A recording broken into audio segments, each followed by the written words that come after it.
So as a cook, I never shy away from preparing vegetables, and because I know with accuracy and care, they can turn into something beautiful. So today I'm preparing ullute, which is one of my grandmother's favorite vegetables. I also love ullute. So as my ultimate Tuesday lunch, welcome to Magriza Made Me Cook.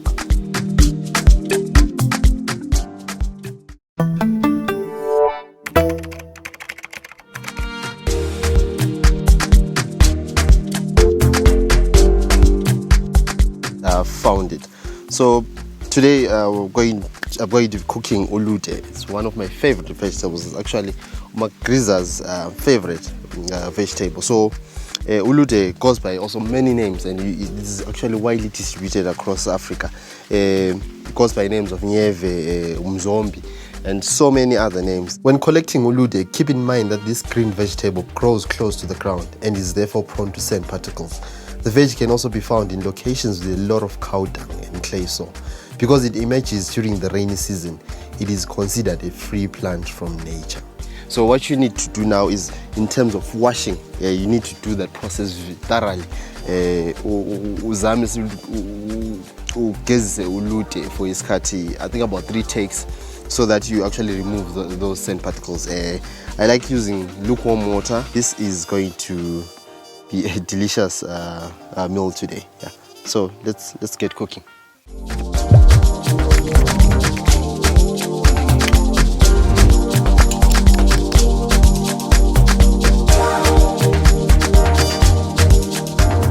The ingredients, this I think estimate wise is about 500 grams of ulude.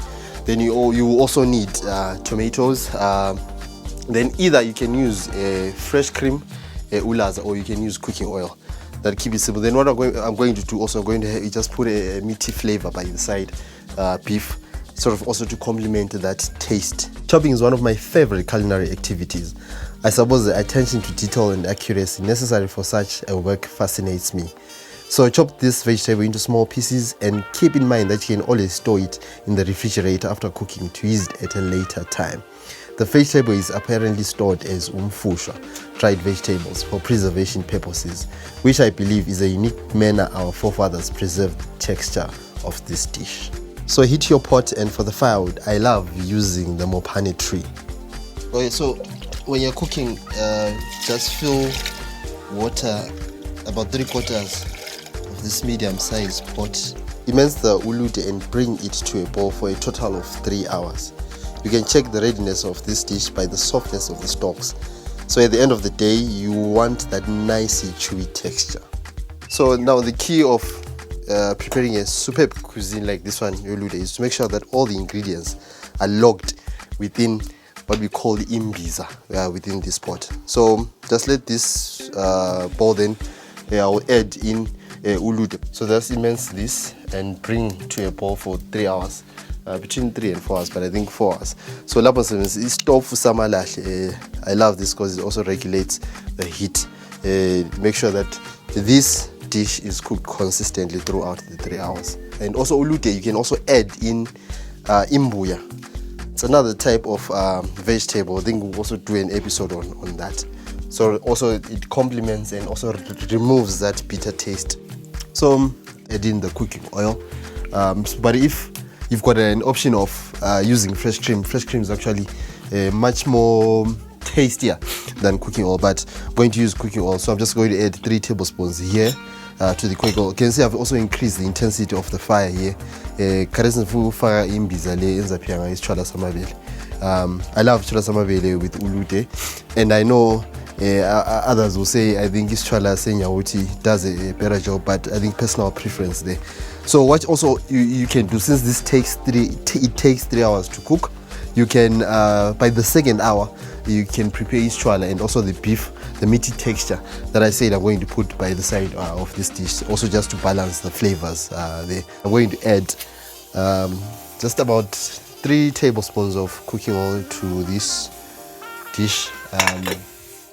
Then give that about 5 minutes, then add in the tomatoes. The others also love adding the onions, but I do not add the onions. So add in the tomatoes there. Then yeah, that will be done. Then by then concurrently also preparing Isitshwala and also the beef. As soon as the dish is done, prepare the starch on the side. sorghum grain is one of my favorite ways to consume ulude. So sorghum's taste complements this veggie nicely. So it's crucial to figure out what kind of grain you'll be using. If this doesn't turn you into falling in love with ulude for this lunch date, I don't know what will. So the dish looks full and compact. Oh, this dish looks so full and compact, very delicious. So that's my version of cooking ulude, Magriza's favorite, one of Magriza's favorite vegetables. Couldn't get it to be on the show today, but that is ulude with the serving of Isitshwala and beef by the side. So thank you for watching. My name is Prince Sivado Mahlang Unzuzagana Nase. I'll catch you again next week. Remember, keep the love, keep the wood. Ulaza.